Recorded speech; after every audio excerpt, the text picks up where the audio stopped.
Welcome to this week's Close the Chapter podcast. I am so excited to have a return guest, a very popular guest. Bronwyn is joining us again. Welcome to the Close the Chapter podcast. Welcome back. Thank you, Kristen. Thank you for having me again. It's so good to see you.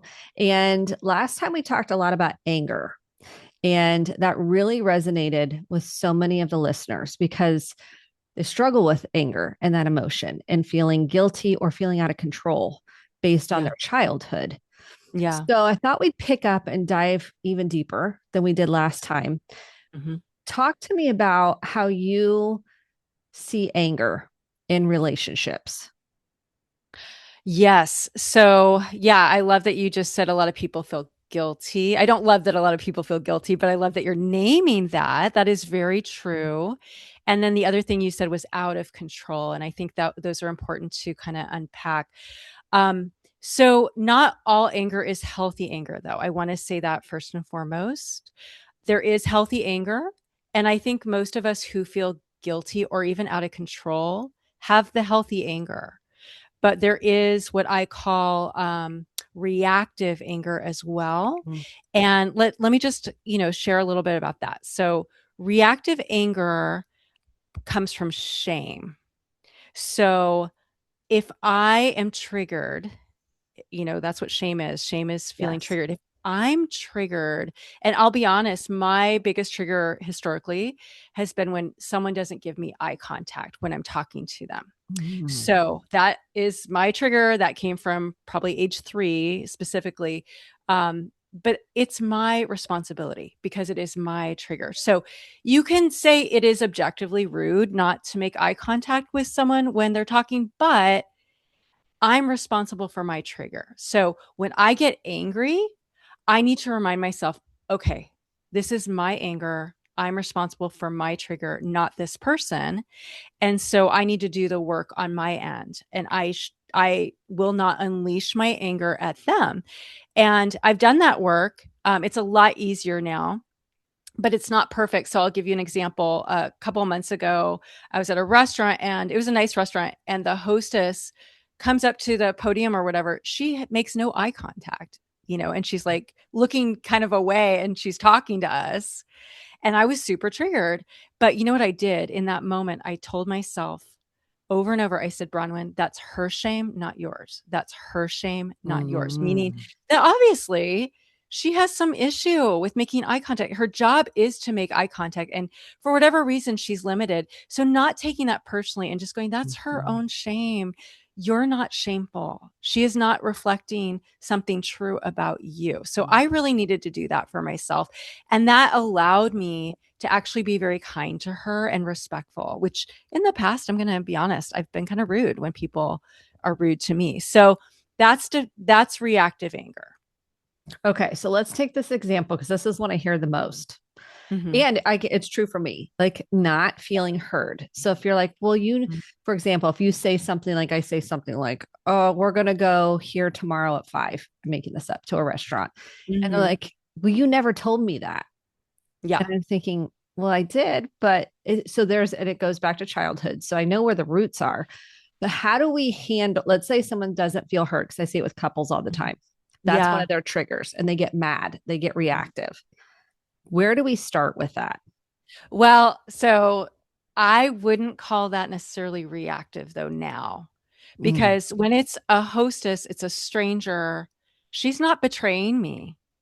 I don't have much of an expectation of her. She's not someone I've allowed into my life and been vulnerable with like a partner.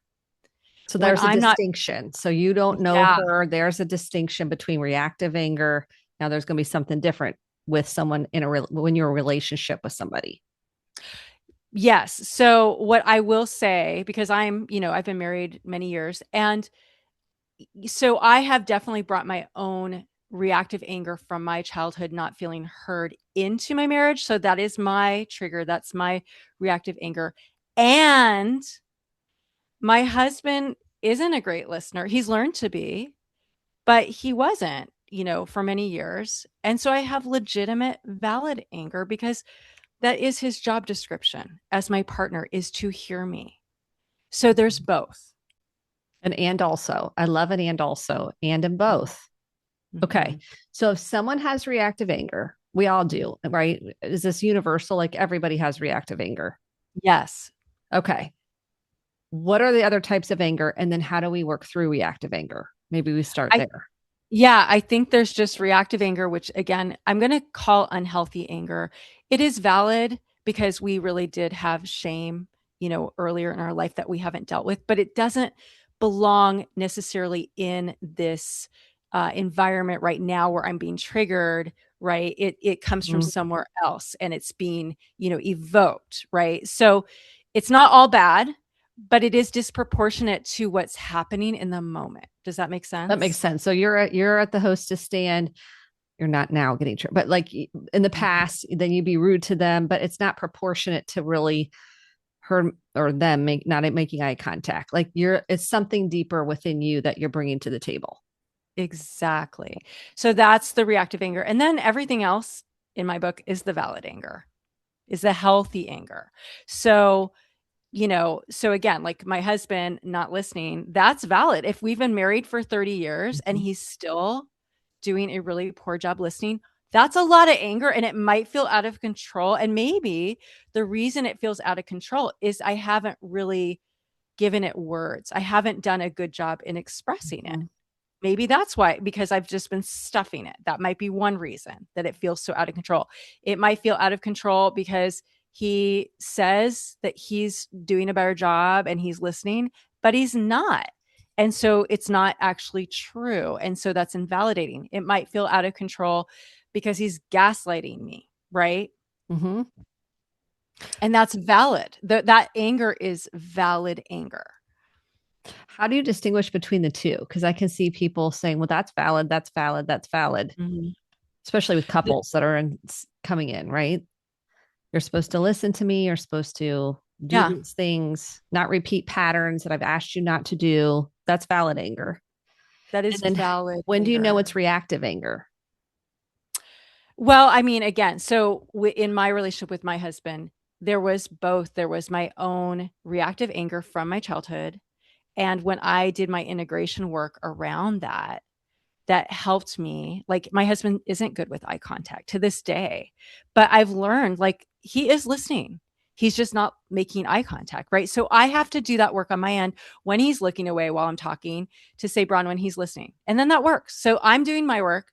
But if he's not listening, I get to be angry. Now, I do need to be responsible with my anger by saying it, by saying, "Hey, Steve, what's going on?" We've talked about like when you're on the phone, when you're on your phone, you aren't a good listener. And right now, I see that you are on your phone when I really need you to be listening. That's me being responsible with my anger, naming it. Mm-hmm. If he changes course and he apologizes, I'll say, "Okay, so there my anger's gone. Let's try it again." Right? So the anger's there, emotions are there to move us. That's why the word is emotion. They're there to elicit motion. They're there to move us. So my anger needs to be moved through me, channeled out through words, through accountability, through assertive speech, through boundaries. If it's happening over and over and over, and he's not making any kind of serious progress and he's claiming to, I might need a really big boundary like, hey, I don't think this marriage is working. I'm going to be honest. And I've said that to him and we have, worked through that. But that can happen and that will need to happen. An ultimatum can be like a lifesaver. Okay. So let's say Mhm. someone says, well, I've tried, here's what I'm hearing all of my couples in my head, like Yeah. that say, I have tried to assert myself and set a boundary. And so then I get elevated and and then they're not listening. So then I raise my voice and then Mhm. I get intense. Mhm. Tell me about that. Is that, is that valid anger or is that dysregulate? Like, where is the line? Well, so yeah, that's we're getting this is so nuanced. And I love that you're asking this. Yes. So it's so human. I will say if that is happening, now me, the person who's getting angry at the partner who's not listening, is having false hope that he will listen. Mm. Okay. So that's a me problem that I have false hope now that I should need to raise my voice. That's ridiculous. That this person needs me to get this angry in order to listen. what's wrong with me that I keep thinking there's hope for this becoming healthy at some point, because there's not. Ooh, this is deep. You are the Mhm. first person named false hope. Yeah. So I'm hoping you're going to get this because I've told you so many times, but you still aren't. So I'm holding on to false hope. How do Mhm. we know we're holding on to false hope? Like, what is that? What are the signs that we're holding on to false hope? Well, I would say, first of all, if you have to get that angry to be heard, even if once in a while, once in a blue moon, it works, that's false hope, because that's very sick. It's very sick that we're in a relationship with a partner. A partner's job description, our job description, is to listen. That's like rule number one. We listen to each other. If I've told this to my husband, like, if we're married and you're not listening, what's the point? Like, why am I not single? Because that's like the number one reason I'm married, is to have someone who hears me. Are you going to hear me perfectly? Sure. No, no. I need to have realistic expectations. I can say, hey, is now a good time? Oh no, the game's on. I want to watch the game. Sure. Okay. Let's make a time later. Yeah, it's not going to be perfect. But if it is so inconsistent that when I have something that, first of all, I matter, I have to know that I matter. I don't need my partner to prove to me that I matter. That's Mhm. not healthy. I need to know in my core that I matter. And if he continues to act like I don't matter, then there is a big problem, and I have false hope. Okay. Let's Mhm. say, because I love this, like people listening are like, this is real life. Let's say I say, like, I don't feel heard right now, and they get triggered by that. So Mm, let's say the partner goes, I am mm, listening. I am hearing you. Because this is what mm, happens in couples therapy. I do listen. I am hearing you. mm, They get defensive and they mm, start kind of get feeling angry because they don't mhm, feel seen. And now mm, we've triggered each other's wounds mhm. unconsciously. Yeah. Now we're both angry. Yes, we are. However, if a partner is saying, I am listening, he has so much shame that he can't receive any kind of critical feedback. I Yes. would say there's false hope there. There is false hope if we have a partner that we think will fit the job description of a partner that can't take in any mildly critical feedback, that can't be wrong. That's false hope. So what does someone do with that? Because I see this all the time, like so much Mm, shame. Like let's say the person, everybody's got shame, but let's say mhm, every feedback we give, and let's say we're saying it in a centered way, like I don't feel heard right now, or whatever they're mm, saying, mhm. or I feel sad because I don't feel heard and I really want to connect with you. Yeah. Let's say they do get, because of their shame, defensive and Mhm, dysregulated. mhm. Then what? Now we set the boundary and that might look like an ultimatum. Oh, that Or would definitely, in my book, that would definitely necessitate an okay, ultimatum, you're because clear. That's an ultimatum. that's way too much shame. That is an unhealthy level of shame for Okay. someone to have if they cannot receive any kind of constructive feedback. Do you see that often where someone cannot have much feedback? Do I see it? I don't work Yeah. with couples, so Okay. I don't anymore, but my clients have people in their lives like that, and I say, "Hey, what are you doing? What are you doing with these people?" Like, there's no hope. That's false hope. Do you feel like that is a mirror of someone prominent in their life? Could be a parent, mom, dad, somebody that was in their life, that Mm, mirror, that's a familiar pattern to them. Their parent was filled with absolutely. shame, or their, okay, let's dive into that. Okay, so it's a mirror. So you're saying, if I have a female client who's like, I can't even say this Yeah, to my female or male partner. doesn't matter. Like, yeah, they can't Okay. say how they say, I Hmm. feel unseen or unheard right now when you're on your phone.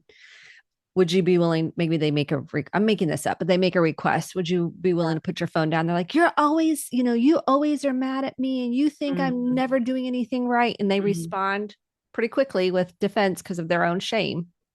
Yeah, Does reactive that anger. reactive Mhm. anger, does that unconsciously, is that a familiar pattern to the person that's in that relationship based on their childhood? So you're saying that they had a parent like Yes, this? they had a parent that couldn't Absolutely. take feedback, that couldn't own anything, that couldn't wasn't insightful. They had a A lot of shame. hundred, 100%. And I would say the problem there at that juncture isn't the partner, it's this person who still doesn't 100% know or believe that they matter because they wouldn't Okay, be the in this person in this. relationship. Oh, that's okay. So the person in the relationship that's tolerating this doesn't Yes. know they matter.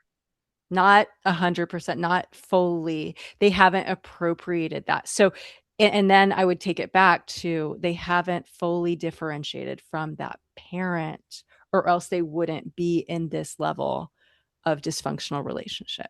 So if someone doesn't know what that means, I love differentiation. Let's say someone's never heard that term. What does that mean?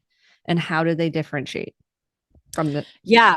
yeah. I would say as a therapist, differentiation is the most important thing for our mental health, for our physical health, for our wholeness as humans. I mean, it's it. Mhm. There's nothing more important in our lives. And differentiation from a parent, from our parents, we all need to do. However, it's not simple. It's not like moving away. You can move away and still be undifferentiated from that parent. There's plenty of people who move across the country. They think they're differentiating and they want to differentiate, but that's not enough. Differentiation is more deep, it's more spiritual, even in that if I still hold in my psyche the truths that were taught to me by this parent that are actually not true, I am not fully differentiated. So if I still believe at some level I don't matter, I could cut off the parent and live, around the world, but I am not fully differentiated because I haven't reversed course on what matters and learned that I do matter. Okay, so where does someone to begin to differentiate? Like, how do we differentiate? If someone's like, I kind of resemble that, I tried to move, or Sure. I tried to just kind of set more boundaries.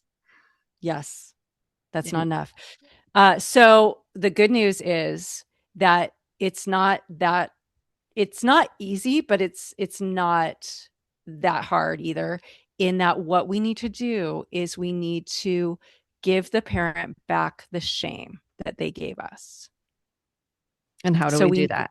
Yeah. yeah, so we need to revisit our childhood. And again, this is in therapy. This isn't so hard because every time we're triggered in the present adult, life, it goes back usually to a trigger we learned from our parent, from shame that we caught from them, that we were given from them. So if you want to use the example of my eye contact thing, like I feel shame. I feel like I don't matter when someone's not making eye contact. Mhm. That's what my mother taught me because she made no eye contact with me. And I have learned I have to go back to little Bronwyn. I have to picture her in my mind's eye at age 3. I have to see how her mom, you know, emotionally neglected her. And I have to say, hey, little Bronwyn, that's not your shame. That's hers. So let's put it all in a cardboard Mhm. box right now and give it back to her. And I need you, little Bronwyn, to see that you matter to me. You matter to me. Maybe you don't matter to her, but you do to me. And I see your goodness. And I give you my love, my acceptance, my Mm, approval. We have to do that for ourselves. yes, That's how we become whole. that's beautiful. And someone says, "Well, let's say they feel like with your example, they say, I don't know how to do that for myself." Because I'll Mhm. say people, you walk through people in therapy, but let's say someone's listening, they go, how do I do that for myself? I struggle because that voice in my head criticizes me or tells me how I'm not good enough. And so it's hard for the adult me to access the adult me. Yeah. So that voice in our head is shame. I've had debilitating shame in my life to the point where I had the voice in my head was like demonic. It Mhm. was so evil. And it was very interesting because I didn't have that lifelong. I had that for maybe like an 8, 9 year span when I was severely depressed. And so I know the difference too, which is interesting. A lot of people have nothing but that Mhm. experience, but I look back and that was during the time I had so much shame. Shame always comes from other people. Children are not born into the world with shame. It is not native. We are born in the world with anger and emotions that are designed to move us. But shame is not an emotion. It's not there to move us. It's there to debilitate, to make us stuck, to destroy us, really. And shame comes from mainly parents, but then from other people later in our lives. So, how do we work through that? Like, how does someone begin to heal that? Yeah. So like the example I gave you, I that where I go to Little Bronwyn, it's just Mhm. in my imagination, um, in my mind's eye, I picture her. Those I call those integration exercises where we integrate with our inner child. Those will save our life. And they are very practical, and we can do them in like 60, 120 seconds max. I mean, they're very quick. And so once we start showing up for ourselves, once we start paying attention to ourselves when we're triggered and saying, hey, I matter, I'm going to like sit aside for 5 minutes and help myself right now and integrate with myself and help me figure out where this shame is coming from because I matter. So, in essence, when we treat ourselves like we matter, we actually start to matter. Okay. So, someone says, I want to start differentiating. Where does anger play into differentiation? Like, how do they tie together? Because we know how shame Yeah. does, but where does anger come in to play? Yes. So we need, in order to differentiate from our parents, we need to feel angry at them. And that, so when we give back the shame, this is the crazy thing. When we still have the shame, it's very hard to access the anger. We're so debilitated. But I find with my clients, when I lead them in these integration exercises, once they give them back the shame, the next thing that happens is they're feeling the anger in their body. And so we have to express it out of our bodies. We don't have to do that with the parent. I mean, a lot of our parents are deceased. By the way, if you have a deceased parent, it doesn't mean you're differentiated. Okay. So that has nothing to Oh, do that's with it. key. Does it mean Mhm. that even if they're deceased, that you're differentiated? Because those lies are still living Uh in huh. your body. Yes. So you are Yeah. still not differentiated. So so we don't have to address the parent. Even if we have a living parent, most likely we can't address them and share our anger because they're not going to listen. They refuse to listen. So I don't advise that. I have one parent who's deceased. My dad is still alive. What I did when I started give, first of all, yeah. So I'll give you an example. I gave him back his shame in my imagination in an exercise I did, and then I started to feel my anger. And what I did is I documented on a Google Doc over time, probably over several months, all these memories because my brain would hold a memory, but never more Mhm. than one at a time. But I'd have different memories come and go. And I said, oh, I need to write these down to have like a more exhaustive list so I could really see it. And once I started writing it down for myself, I'm like, oh, there's so many horrible things and I had to look at that document to really see them all at once. And so then I started listing some of those things, emailing him to hold him accountable. And I said, what I'm going to need moving forward is for you to own all this and apologize and become a safe person because you're not safe. And if you don't do this, we have nothing moving forward. Like there's no relationship. And he chose not to do any acknowledgement. And we have had no relationship for over 3 years now, which has been sad, but honest to God, I have never felt more whole, more healthy, more alive. I'm 55 years old. And I had insomnia for 30 years, Wow. since age 20 to about age 50. It would come and go, but mostly stay. And I even was hospitalized at one point for such acute insomnia. When I started to hold him accountable and share these emails, my insomnia completely ameliorated. I sleep like a baby now. I can take naps. I'm off all the medication. It's been 5 years. I've never felt better in my life. So I believe for 30 years, my body was like, Bronwyn, Mhm. wake up and like rescue yourself from this very toxic man. And I ignored that for 30 years. Wow, that's so powerful. That Yes. you so you wrote these emails and you put specific memories in there to hold them accountable. Mhm. And you were like, this is it. You need to own this. You need to apologize. You didn't hear, because this is what people are afraid of. Well, they're not going to do it. They're not Yeah. going to Oh, well, apologize. And you were like unattached to needing that. Is that kind of, you were like, I'm doing it for me, regardless of what he does. yes. And the only way I could do that, however, was by giving him back all the shame, giving my mom back all her shame in my mind, doing that work for myself, getting to the point, giving myself my approval. Because here's the thing, until we give ourselves our acceptance and our approval, we will outsource that to our parent, and we will unconsciously be unable to sever that relationship should we need to, because we're still approval addicts. We still Mm-hmm. need that from them. Now, I will say when my mom died, I I didn't feel much of anything. I wasn't devastated because I had done the work. I was ready for that to happen. Um, I see people who, when their parents die, they are absolutely devastated. They could see it coming for years and they're still devastated. And I'll tell you why.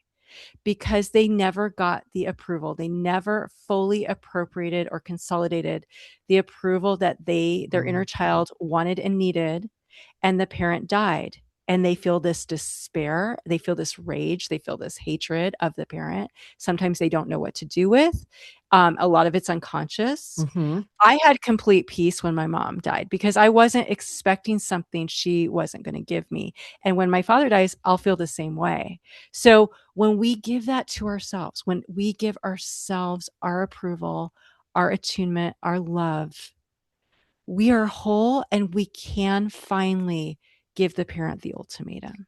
So do you ask yourself, am I seeking my parents' approval? Like, how do you check that? Because I can see people going, well, I didn't think I was looking for their approval. How do Yeah. we get a check on that, a pulse on that? Yeah. Well, I'll say, so you asked, is this partner a mirror of the parent? And I'll say, that's one way we're trying to appropriate the Ah, approval is picking yes. an echo of the parent to finally consolidate that approval by getting it from someone like them. Right. So Mhm. that's proof right there. Okay. Because this Mhm. this is just pause if you need to take this in because this is really powerful information. So let's say someone says, how do I know if it's my shame? All shame is from somebody else. Is that what Yes. you're It's saying? So all, this is really, I yes. want to make this distinction very clear for people. Shame is I'm not good enough, I'm defective, something's wrong with me. Yeah. That is from somebody else. That's not us. No, it's not native. So that's the distinction. If you're in shame, it's really you got to kind of peel the back of the onion and figure out where that Mhm. came from. Yeah, and I will say it's mostly from neglect. Emotional neglect. It's not Yes. physical neglect, it's emotional neglect. So, and I want to say, Kristen, too, I'm a parent. Um, we all emotionally neglect our children Mhm. by accident. Okay. So we all fail our kids. We're all humans. So you might have a great parent who has a wonderful heart, but they had, two babies in a row, which is like nearly impossible not to neglect one of them when we've got another one, right? Mhm. Like there's just circumstantial things that make it too hard. So it's not, I have a very toxic parent, but not everyone does. They had parents who really tried their best truly, but they still got the shame because emotional neglect is impossible, to not do at some point as a parent. So there's some clients that have a real hard time acknowledging that Mhm. from like, well, my client, they'll come in and know I had a great childhood. They really struggle with naming the shame or naming what hurt them as a child. What do Yeah. you say to those folks that really struggle with that because they don't want to make their parent bad? Yeah, I would say it doesn't make them bad. It makes them human. Yeah. So I'm human. Like again, I shamed my daughter. I will give you an example. So when she was 5, and this is now she's 22, so about what, 17 years ago, I fell into a very severe depressive episode. And she experienced my emotional neglect because anyone who has a parent who is depressed, it's like the lights are on, but nobody's home. Mhm. So she went from having all kinds of wonderful emotional attunement from me to like zero. And because she's 5, because children are little narcissists, they think it's them. They think they don't have the Mhm. objectivity to say, mom's really depressed. She can't give me what I need. She can't do that. Kids just always think, oh, it's me. I'm not enough. Right. So they appropriate that shame. That is how children view themselves. That's how they view the world. So because she appropriated that shame, even though she wasn't shameful, she didn't do anything wrong, we had a very conflictual relationship for the next 14 years, honestly. And it wasn't until she was 19-ish and I started putting the pieces together. Mm. Oh, I think I know what happened when she was 5.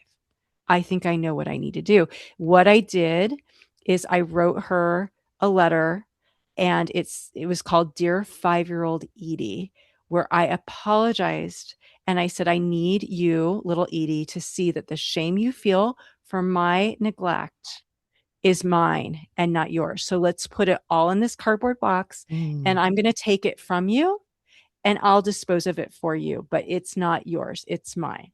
And when I did that, this is another miraculous story, because when I did that for 14 years, from age 5 till age 19, she had almost daily headaches and stomach aches.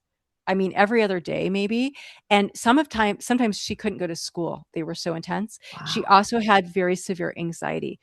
When she read that letter, when we talked through this, both of those, the somatic issues and the anxiety, completely stopped. I mean, 100%. It's been 3 years now.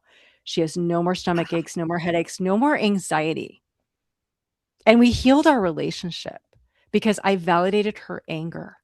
I said, you get to be angry at me. It wasn't my fault because I was depressed. However, I could have told you, I could have said, Edie, I'm depressed. Mommy's not doing well. I'm so sorry. I could have done a better job. And you get to be angry at the mom you didn't have. So it's not rational. Like, it's not about blame. It's just about validating her anger. Of course she felt angry.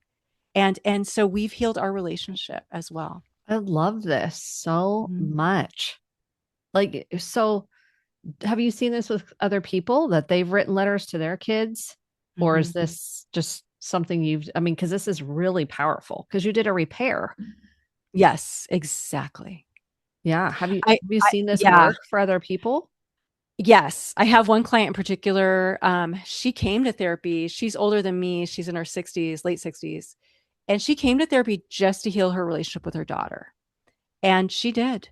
And she did Mm. all this work. And she and her daughter are just so close now. And her daughter is so just doing better in life because she has this secure attachment to her mom, because she's been able to dislodge all of her shame.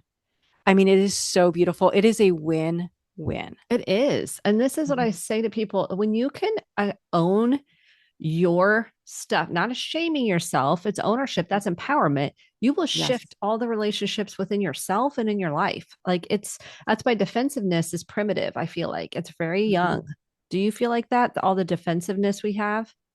Well, defensiveness comes from shame. So you're right. And I have Yeah. the choice. So, Kristen, I could have shame about how I neglected her, but that is my choice to say, I'm not going to feel shame. I'm going to feel regret. Regret means Mhm. I'm human and I made a mistake, and we all make mistakes. But shame says, oh, I'm not human. I have to be like a perfect robot and Mhm. do everything perfectly. Shame has unrealistic expectations on ourselves. I love that. I have to write this down because it's so good. Shame has unrealistic Yeah. expectations on ourselves. That we're not human, that we have to be all good, that we can't make flaws. Being human, the most beautiful thing about being human is that humans make so many mistakes, Mhm. and we can, if we don't have shame, we can learn from those mistakes and we can grow. And that makes us beautiful. If we don't have that mindset, if we have a all or nothing, I'm either all good or I'm all bad, shame based mindset, we're never going to grow. We're never going to learn. Do you feel Yeah. like right, wrong thinking is also shame based? Any kind of Good, like bad, right, black or wrong. Yeah, that white. black Yeah. or white is all shame based. I All want to go shame back based. to differentiation because you said that's the key. And I agree with That's you. the key. Okay. Because people are learning about differentiation. And how does someone know if they're differentiated? Like some people are like, I don't know if I am or not. How would that look if someone, like, how do you know? Yeah. So I would say that's a great question. I would say if you don't have shame, and very, very, very few people have Ooh. no shame. You Yeah. just took it like a whoa. If you have no shame, that's you think that's differentiation. Yeah. But it's Wow. 100% possible. Like it sounds impossible. It's not because every time we're triggered in the present, instead of seeing some trigger as something to avoid or some reason to judge ourselves, if we see that trigger as an opportunity Hmm. to go back to an early memory where that shame got deposited and do the work and give that shame in our mind's eye back to the parent or back to the bully, or it could be a Mhm. sibling who bullied us. As we give that shame back, we're going to be shame free, and every time we do that, we're moving more and more towards wholeness. Okay. I so giving the shame back, you said it throughout the podcast, is the key to differentiation. I just want to just if I synthesize this. So if you start working with that shame and you start giving it back, Yes. you are moving along the differentiation. You're moving towards differentiation and finding your own worth, your own value. Yes. Is this is the thesis of what we're saying? Yeah. And along those lines, so I love this term. I started adopting it called self-attachment, where we attach to ourselves.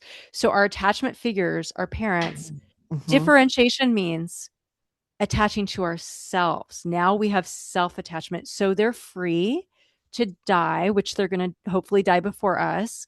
They're free to, we're free to give up hope on them for giving us the approval, seeing our goodness. We're giving that to Mm. ourselves. We're self attaching.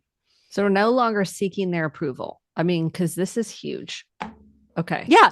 Yeah. So the way I see it is, I'm not looking for approval from a parent at this point, but, I love getting my husband's, where he's like, oh, wow, that's amazing. I love to hear that.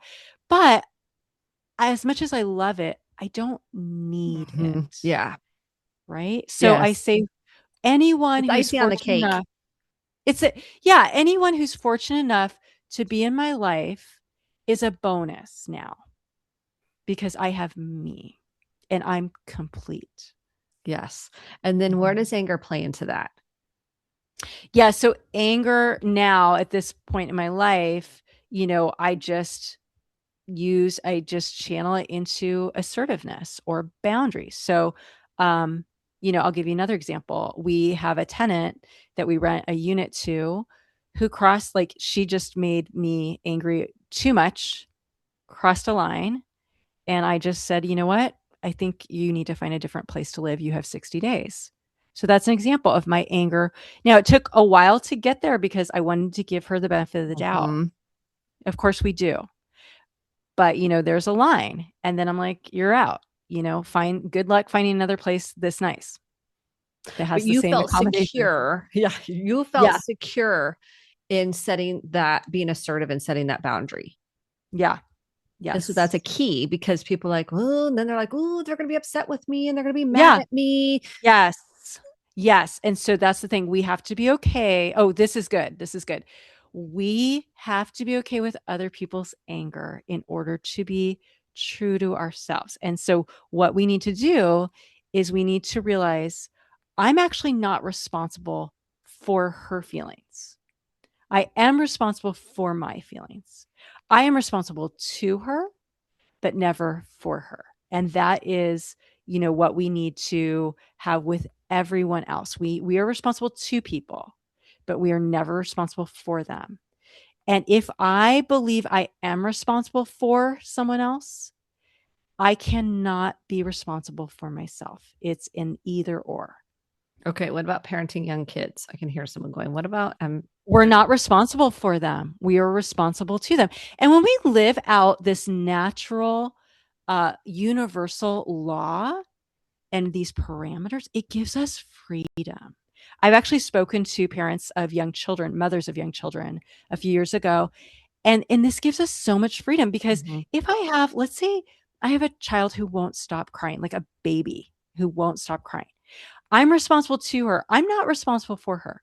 So once I do everything I can in my gamut of, what I can do. So I feed her. That's not enough. She's still crying.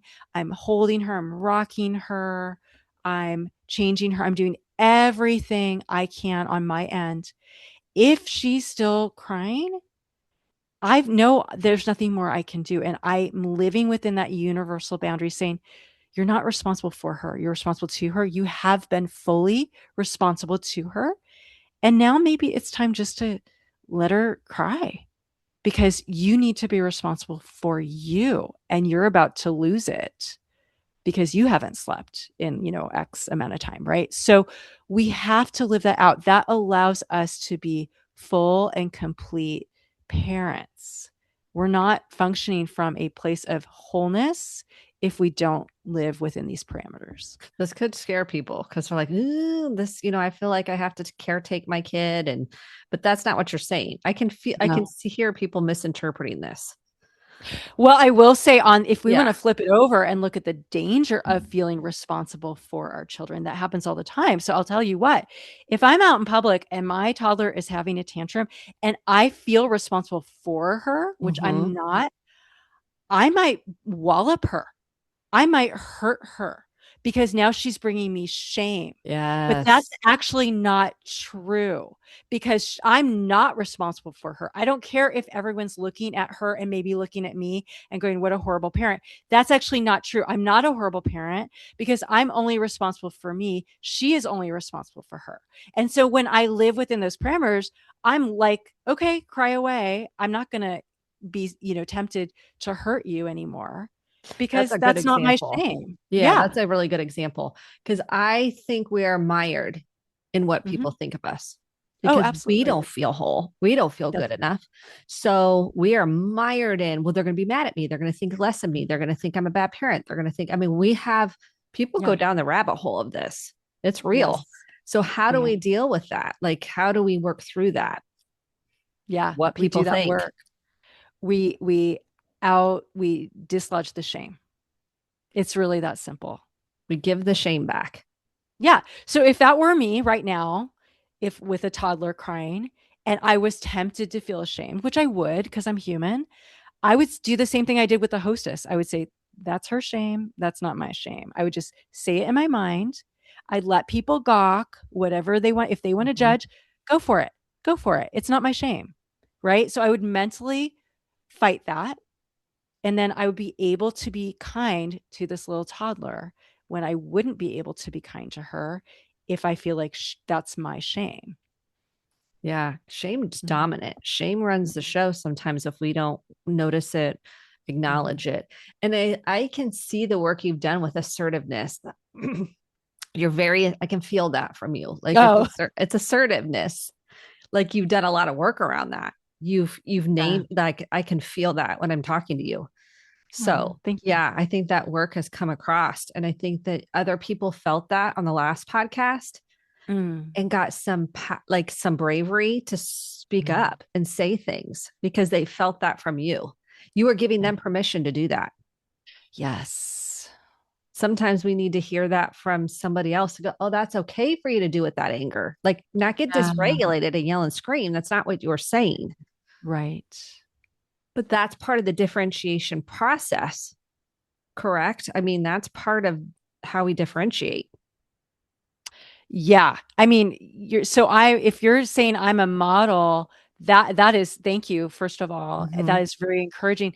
But we do need that modeled for us. That's what Mm-hmm. would be if we could get to this point where we're this healthy, we can model that for our children. And Yes. then they can model it for their children. So, yes, we do all need that modeled. And you're voicing it. You're when you say name it, it's voicing it. People are Mhm. so afraid to voice things because they're afraid the other person's going to get upset and they're going to get dysregulated. And what's the point? And I don't want to start something and it's just going to start a fight. And I mean, this is what I hear. So I just don't say anything. What do you say to someone like that? You know what I will say, Kristen? This is what I say to when I spoke to the moms of young children. I said that the child's job description is to disappoint the hell out of the parent. And the parent's job description is to be responsible for that disappointment and not make the child be responsible for that disappointment. So when we raise Yes, children that's good. who are able to disappoint us and know that they are still loved by us, then we're going to create some powerful human beings that are going to be able to walk away from the abusive boss, to walk away from the abusive partner, to say, you know what?